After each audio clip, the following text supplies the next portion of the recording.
믿음으로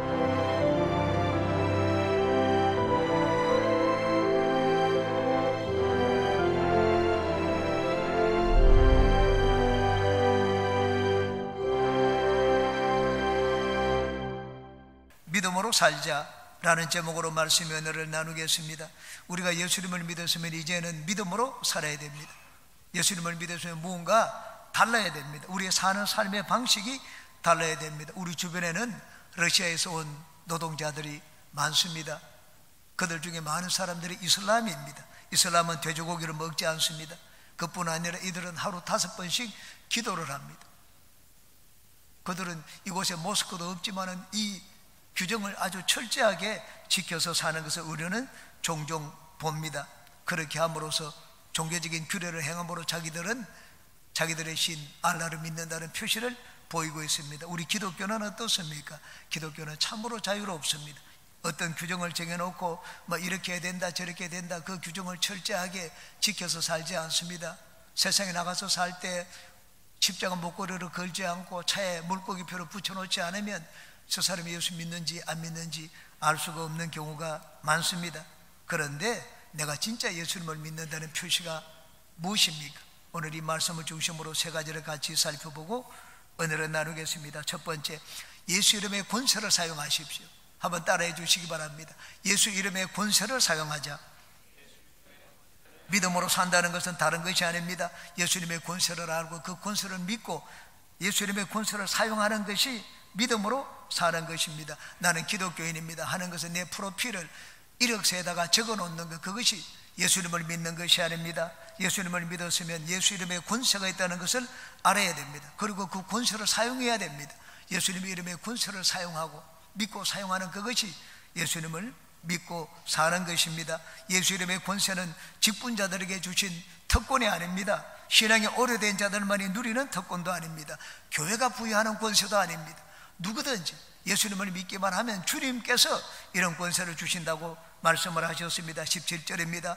믿는 자들에게는 이런 표적이 따르리니 곧 그들이 내 이름으로 귀신을 쫓아내고 새 방언을 말한다고 했습니다. 귀신이 어디에 있습니까? 교회에 있습니까? 집에 있습니까? 귀신은 어느 곳에나 있습니다. 귀신이 언제 나타납니까? 어디서 나타납니까? 귀신은 언제 어디서나 나에게 나타납니다. 그러므로 언제 어디서나 예수 이름의 권세를 믿고 예수 이름으로 귀신을 쫓아내며 사는 것이 믿음으로 사는 것입니다. CGI 교회 세계 교회 성장 이사 가운데 레스트 샘랄이라는 목사님이 있습니다. 이분은 필리핀 선교사에 있을 때 5년 동안에 5명밖에 전도하지를 못했습니다. 1년에 1명을 전도했습니다. 마음에 심히 낙담되었습니다. 그런데 하루는 라디오를 듣는데 라디오에서 무당 여자의 이야기를 했습니다. 이 무당 여자가 피해를 많이 끼쳐가지고 죄를 짓고 감옥에 들어왔습니다. 그런데 감옥에 들어왔는데도 사람들이 이 무당을 어찌할 줄을 못한다고 했습니다.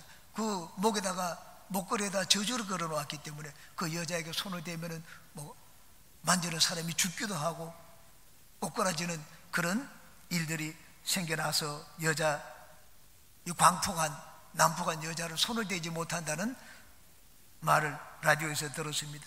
그 라디오를 듣자 숨난 목사님은 속으로 생각했습니다. 야, 내가 하나님의 자녀가 아니냐, 나는 예수 이름의 권세를 믿지 않느냐, 내가 그 여자를 고쳐야 되겠다, 그렇게 생각을 했습니다. 그래서 교도소를 찾아갔습니다. 내가 그 여자를 좀 만나겠다.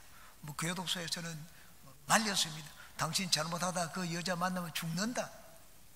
괜찮다. 나는 예수님을 믿기 때문에 전혀 상관없다. 끄떡없다. 그래서 그 여자를 만나게 되었습니다. 그 여자를 만나자마자 그 여자가 유창한 영어로 얘기를 했습니다. 나는 예수님도 안 믿는데 너는 누구냐고 했습니다. 그 무당 여인은 영어를 사용할 줄 모르는 여인이었습니다.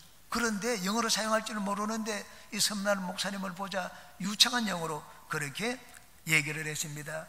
이 사람을 욕을 하고 예수님을 욕을 하는데 막무가내였습니다. 그러자 그 말을 듣고 있던 섬난 목사님이 여인을 향해서 외쳤습니다. 나사렛 예수 이름으로 명하는 이 원수 귀신아, 그 여인에게서 나오라 외쳤습니다. 그렇게 외치니까 갑자기 그 여인이 푹 꼬꾸라졌습니다. 그리고는 귀신이 소리쳐 나갔습니다. 단장하게 앉았습니다. 예수님을 그 자리에서 구주로 모시고 새 사람이 되었습니다. 이것이 필리핀의 온 전역에 소문이 나게 되었습니다. 신문에 대해서 특별했습니다. 라디오에도 나왔습니다. 사람들의 입으로 전달되어서 이 한 사건으로 회개하고 돌아온 사람이 15만 명이나 되었습니다. 예수님을 믿고 믿음으로 산다는 것은 종교적인 규례를 행하며 사는 것이 아닙니다. 예수님의 이름의 권세를 믿고 그 권세를 사용하며 사는 것을 말합니다. 몇 년 전에 우리 집사님 따님이 서울에서 생활하는데 종종 귀신의 가위 눌리는 꿈을 꾼다고 했습니다. 꿈속에서 이 검은 옷을 입은 사람이 옆에 와가지고는 같이 잠을 자는 그런 꿈을 종종 꾼다고 했습니다. 그래서 제가 그 따님을 보고는 얘기를 했습니다. 어디서 무슨 일을 만나든지 밤에서라도 꿈에서라도 가위 눌리면 예수 이름으로 귀신을 쫓아내라고 했습니다. 일어나서 예수 이름으로 귀신을 쫓아내라고 했습니다. 그런 뒤에 이 딸이 잠을 잘 자게 되었다고 했습니다. 그리고는 어머니에 대한 이런 문자를 보내왔습니다. 요즘 가위가 잘 눌리지 않았는데 4일 전에 꿈에 귀신이 나타나서 비몽사몽간에 일어나서 눈 감고 예수님의 이름으로 귀신아 물러나라 소리쳤는데 옆에서 어떤 남자 소리가 나서 들어보니 그 남자가 같이 귀신을 쫓아내는 소리를 들었다고 했습니다. 그러자 귀신은 금방 물러가고 잠을 잘 자게 되었어요 라는 문자를 어머니에게 보내왔습니다. 귀신은 의식이 있을 때도 나에게 나타나고 꿈속에서도 나타납니다. 그때는 두려워하지 말고 예수 이름으로 귀신을 내어 쫓아야 됩니다. 환경적인 어려움을 주는 것도 귀신이고 일을 꼬이게 만드는 것도 귀신이 하는 일입니다. 저는 처음 예수님을 믿을 때 귀신 쫓는 재미로 예수님을 믿었습니다. 감기가 들려도 귀신을 쫓아내고 바퀴벌레가 있어도 귀신을 쫓아내고 하수도에 물이 막혀서 내려가지 않을 때도 무조건 귀신을 쫓아내었습니다. 예수님의 제자들은 어땠습니까? 그들은 가는 곳마다 귀신을 쫓아내었습니다. 오늘날도 우리가 예수 이름의 권세를 믿고 사용하면 하나님의 축복을 방해하는 귀신들은 쫓겨납니다. 왜냐하면 예수님은 어제나 오늘이나 영원토록 동일하시기 때문입니다. 여러분은 어디서든지 예수님의 권세를 사용하여 승리하는 믿음의 사람들이 다 되시기를 주님의 이름으로 축원합니다. 두 번째, 성령님을 의지하여 사시기 바랍니다. 한번 따라 하시기 바랍니다. 성령님을 의지하며 살자. 성령님이 누구신지도 모르는 것은 예수님을 믿는 믿음으로 사는 것이 아닙니다. 예수님은 하늘로 오르시기 전에 제자들에게 성령을 받으라고 신신당부를 했습니다. 사도행전 1장 4절입니다. 사도와 함께 모이사 그들에게 분부하여 이르시되 예루살렘을 떠나지 말고 내게서 들은 바 아버지께서 약속하신 것을 기다리라. 요한은 물로 침례를 베풀었으나 너희는 몇 날이 못되어 성령으로 침례를 받으리라 하셨느니라. 성령 침례를 받으라고 했습니다. 바울 사도는 에베소에 가서 복음을 전할 때 에베소 교인들을 보고 제일 먼저 물었습니다. 너희가 믿을 때 성령을 받았느냐? 우리는 성령이 계심도 듣지 못하였노라. 그렇게 대답을 했습니다. 예수 이름으로 침례를 주고 기도를 하자 이들은 다 성령을 받았습니다. 전통적으로 기독교는 너무 예수만을 강조했습니다. 오직 예수를 전했습니다. 분밖에서는 오직 예수 한 분밖에 없다는 것을 전했습니다. 그래서 성령은 점점 희미하게 사라져 갔습니다. 그런데 초대교회는 그렇지 않았습니다. 적어도 예수님은 그렇게 가르치지 않았습니다. 예수님이 마지막 한 주간 예루살렘에서 지내시면서 제자들에게 가르쳤습니다. 아주 길게 가르쳤습니다. 요한복음 14장에서 16장까지 무려 3장에 걸쳐서 보혜사 성령에 대해서 가르쳤습니다. 성령이 오시면 너희들을 모든 진리 가운데로 이끌 것이라고 했습니다. 성령이 오시면 너희들이 내가 한 일도 하고 내가 한 것보다 더 큰 일을 너희들이 하실 것이라고 했습니다. 내가 떠나간다고 해서 너희들은 두려워하지 말라. 내가 떠나가는 것이 너희에게 오히려 유익이 된다고 했습니다. 왜냐하면 성령이 오시기 때문이라고 했습니다. 성령이 오시면 내가 행한 모든 것을 너희에게 가르치고 생각나게 해주실 것이라고 말씀을 했습니다. 과연 오순절날 제자들이 성령을 받게 되자 이들은 나가서 능력 있게 복음을 증거했습니다. 믿는 자들에게 이런 표적이 따른다고 했는데 여기 믿는 자가 누구를 말합니까? 성령 받은 믿는 자를 말합니다. 과연 제자들이 성령을 받으니 나가서 복음을 전하자 놀라운 일이 일어났습니다. 귀신이 쫓겨나고 병든 자가 고침받고 죽은 자가 일어났습니다. 베드로는 성령 충만한 베드로가 지나가자 그 곁에서 그림자만 스치기를 바라고 많은 병자들을 들것에 가지고 와서 베드로가 지나가는 길목에 놓았습니다. 베드로의 그림자만 스쳐도 귀신이 떠나가고 병든 자가 낫는 역사가 일어났습니다. 예수님을 믿는 우리가 믿음으로 살기 위해서는 성령의 충만함을 받아야 됩니다. 오순절 성령으로 충만해야 됩니다. 사울은 예수 믿는 자를 잡으러 가기 위해서 다메섹으로 가다가 도상에서 부활하신 예수님을 만났습니다. 너무나 생생하게 예수님을 만났습니다. 예수님을 만났으면 예수님을 증거해야 됩니다. 그럼에도 불구하고 이 사울은 나가서 예수님을 증거하지를 못했습니다. 마치 예수님의 제자들이 부활의 주님을 만났음에도 불구하고 나가서 복음을 전하지 못한 것과 마찬가지입니다. 베드로는 예수님의 부활의 주님을 만났음에도 불구하고 나는 고향으로 돌아가겠다, 그냥 고기 잡겠다, 그렇게 돌아갔습니다. 예수님이 또다시 나타나셔서 예루살렘으로 올라가라, 그렇게 말씀을 해서 예루살렘으로 올라갔습니다. 이 사울도 마찬가지입니다. 부활의 주님을 만났지만 나가서 담대하게 예수님을 전하지 못했습니다. 그러자 하나님이 아나니아 집사에게 나타났습니다. 너는 가서 저 직가라는 곳에 가면 사울이라는 청년이 있는데 그를 위해서 기도하고 성령 받도록 하라고 했습니다. 아나니아 집사가 가서 기도했습니다. 사도행전 9장 17절입니다. 아나니아가 떠나 그 집에 들어가서 그에게 안수하여 이르되 형제 사울아, 주 곧 네가 오는 길에서 나타나셨던 예수께서 나를 보내어 너로 다시 보게 하시고 성령으로 충만하게 하신다 하니, 바울 사도가 사울이 성령으로 충만함을 받았습니다. 적시로 눈에 비늘이 벗겨졌습니다. 영의 눈이 열리게 되었습니다. 예수님이 누구신지 생생하게 깨닫게 되었습니다. 그 자리에 머물러 있을 수가 없었습니다. 적시로 나가서 회당에 나가서 예수님은 우리가 걷도록 바라던 그리스도고 메시아고 하나님의 아들이라고 증거하기 시작을 했습니다. 그 말을 듣던 사람들이 모두 깜짝 놀랐습니다. 그리고 말을 했습니다. 이 사람이 예루살렘에서 예수 믿는 자들을 잡아 가두기 위해서 공문을 가지고 온 자가 아니냐, 기독교를 박멸하기 위하여 사람을 잡아 대제사장들에게 끌고 가기 위해서 여기 오지 않았느냐, 그런데 어떻게 이렇게 변했느냐, 그렇게 얘기를 했습니다. 초대교회는 예수님 따로 성령 따로 전하지 않았습니다. 성령과 함께 예수님을 증거했습니다. 예수님이 하늘 보좌에 올라가셔서 우리에게 성령을 보내주신 이유가 어디에 있습니까? 우리가 예수님을 믿더라도 제대로 예수님을 믿도록 하기 위해서입니다. 예수님을 믿는 그들의 믿음이 부끄럽지 않도록 하기 위해서입니다. 우리 자녀들 가운데 예수님을 믿는 것을 자랑스럽게 여기지 않는 자들도 많이 있습니다. 예수님을 믿는 믿음을 아주 귀한 특권으로 여기지 않습니다. 세상에 자기 믿음을 내어놓는 것을 부끄러워합니다. 왜 그렇게 합니까? 성령과 함께 예수님을 믿지 않아서 그렇습니다. 우리가 예수님처럼 살고 예수님을 자랑하며 증거하며 살기 위해서는 성령과 함께 신앙생활을 해야 됩니다. 저는 예수 믿고 성령 받고 방언을 말하는 것, 이걸 전부라고 생각하지 않았습니다. 늘 성령 하나님과 대화하며 성령과 함께 인생을 살았습니다. 저는 지금도 잊혀지지 않는 부분이 있습니다. 제가 처음 예수님을 믿을 때입니다. 수리바를 신고 추리닝을 입고 구역 예배를 갈 때 저를 인도하고 가르쳐준 조장님이 있습니다. 약국을 하시는 분이었습니다.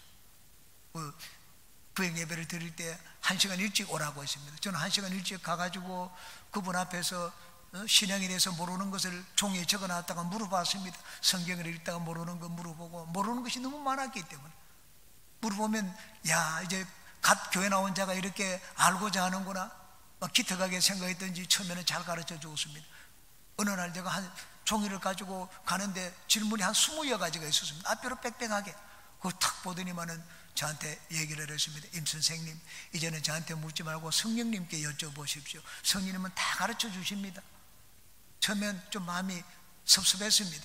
그러나 저는 그 말을 있는 그대로 받아들였습니다. 구역 예배가 끝나기 무섭게 집에 돌아와서는 건너방에 가서 무릎을 꿇고 기도했습니다. 하나님, 우리 조장님이 얘기하기를 이거 성령께 물어보면 다 가르쳐 준다고 했습니다. 성령님, 이게 무슨 뜻입니까? 아무 대답이 없었습니다. 저는 그 종이를 붙들고 일주일 내내 기도했습니다. 한 3, 4일 지나자 질문을 하는데 갑자기 정광석화처럼 머리에 어떤 생각이 떠오르기 시작했습니다. 그럴듯하다 생각을 했습니다. 그런데 놀라운 것은 주일날 예배를 듣는데 조영기 목사님이 제가 깨달았던 생각났던 그대로 말씀을 하시는 것을 봤습니다. 어떤 때는 신앙서적을 읽으면 그 신앙서적 속에 생각이 들어있기도 하고, 성경을 계속 읽어나가면 기도할 때 그 생각이 떠올랐던 그 생각이 성경 속에 그대로 있는 것을 보았습니다. 그런 뒤에는 저는 그냥 일방적으로 외치는 기도를 하지 않았습니다.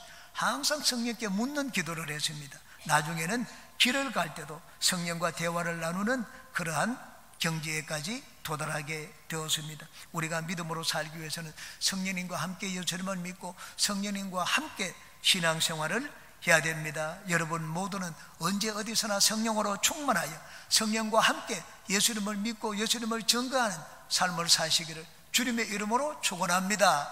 세 번째입니다. 주님과 복음을 위하여 사시기 바랍니다. 한번 따라 하시기 바랍니다. 주님과 복음을 위하여 살자. 예수님이 부활 승천하시기 전에 이 제자들에게 주신 지상 명령이 있습니다. 15절입니다. 또 이러시되 너희는 온 천하에 다니며 만민에게 복음을 전파하라. 예수님을 믿는 삶은 다락방에 올라가서 기도만 하는 삶이 아닙니다. 예수님을 믿는 삶은 주님과 복음을 증거하며 사는 삶입니다. 하나님이 어떤 자에게 나타나서 함께하여 주셨습니까? 이 마지막 구절을 보시기 바랍니다. 20절입니다. 제자들이 나가 두루 전파하세 주께서 함께 역사하사 그 따르는 표적으로 말씀을 확실히 증언하시니라. 제자들이 나가서 복음을 전할 때 하나님이 그들 가운데 나타나서 하나님의 살아계심을 증거하셨다고 말씀을 하고 있습니다. 그러므로 예수님을 믿는 삶, 믿음으로 사는 삶은 복음을 전하며 사는 삶입니다. 복음을 위해서 사는 삶입니다. 믿음으로 산다는 것은 나를 위해서 사는 것이 아닙니다. 주님과 복음을 위해서 사는 것이 믿음으로 사는 삶입니다. 여러분 우리는 다 예수님을 믿습니다. 여러분 누구를 위해서 예수님을 믿습니까? 여러분 자신입니까?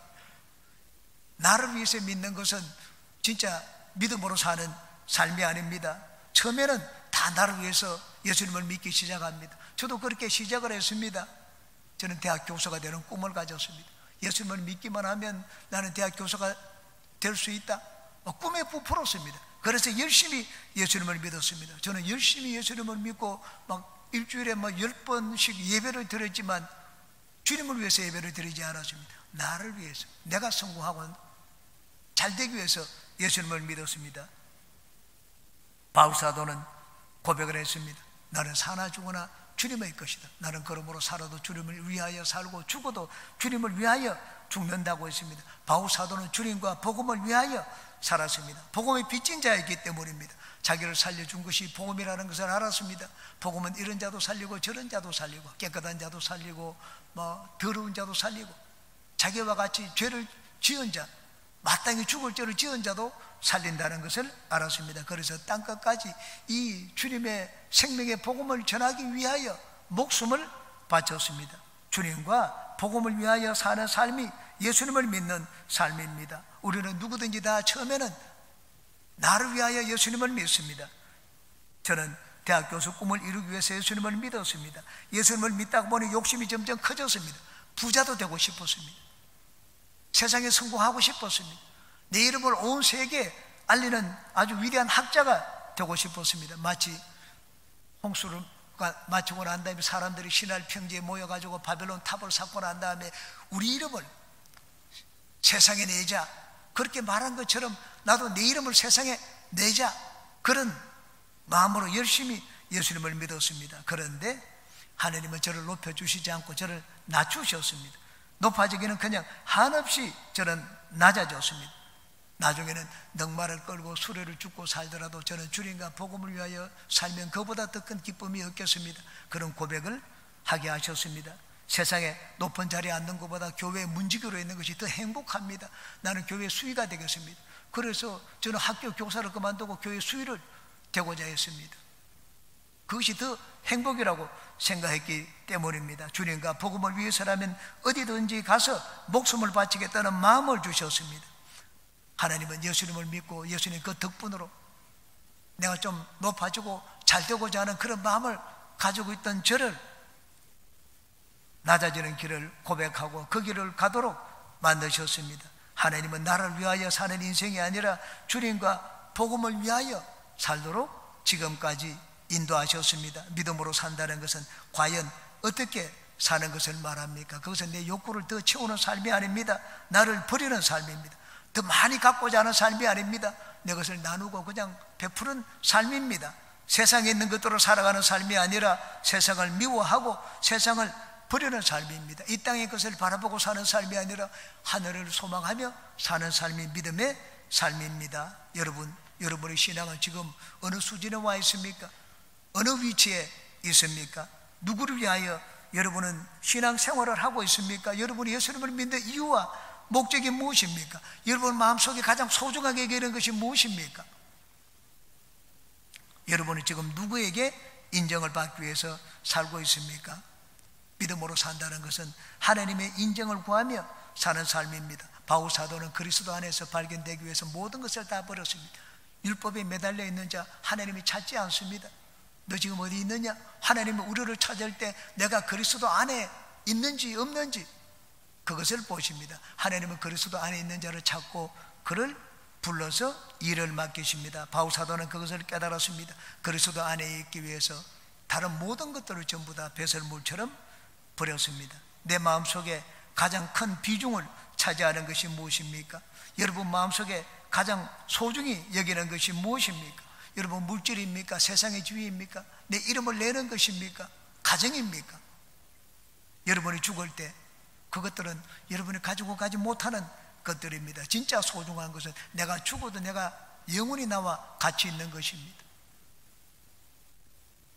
죽어도 나를 버리지 않는 것, 내가 죽을 때 모든 건 전부 나를 떠납니다.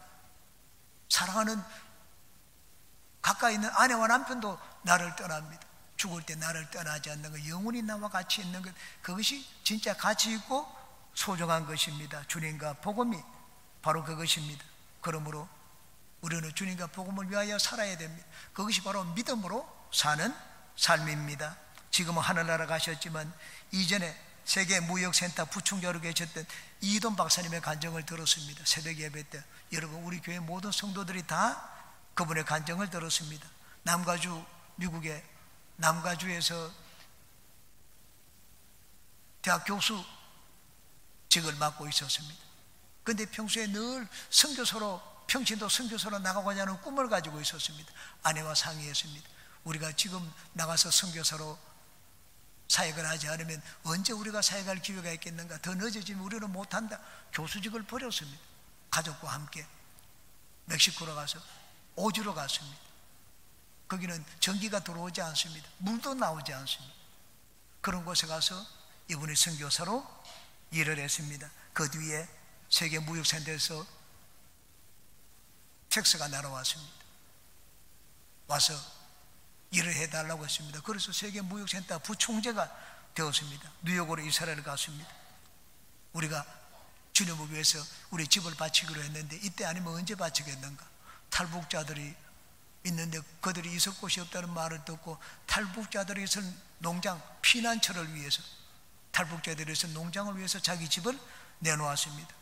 그랬더니 얼마 가지 않아 한 달쯤 지난 뒤에 한국에서 일을 봐달라고 연락을 받았습니다. 일주일 동안 한국에 가서 일을 봐주었습니다. 그래서 커미션을 받았습니다. 그 커미션이 집을 판 금액과 같은 금액이었다는 말을 하는 걸 들었습니다. 회의가 있을 때는 온 세계 다닙니다. 유럽에 가서 회의를 하더라도 토요일이면 다시 뉴욕으로 돌아옵니다. 그곳에서 예배를, 자기 교회에서 예배를 드리기 위해서입니다. 토요일날 돌아와서 주일날 예배를 드리고 월요일날 다시 유럽으로 건너갑니다. 가서 거기서 다시 회의를 주재합니다. 그는 자기를 위하여 살지 않고 주님과 복음을 위하여 사는 분이었습니다. 참으로 믿음으로 사는 분이었습니다. 이분의 간증을 듣는 많은 사람들이 변화를 받았습니다. 하나님은 세상을 변화시키기 위하여 오늘도 주님과 복음을 위하여 사는 자를 찾으십니다. 진정으로 믿음으로 사는 자를 찾으십니다. 우리가 다 바울 사도와 같이 또 이돈 박사와 같이 믿음의 삶을 살아서 하나님 우리 인생에 함께 하셔서 세상을 변화시키는 믿음의 도구들이 다 되시기를 주님의 이름으로 축원합니다.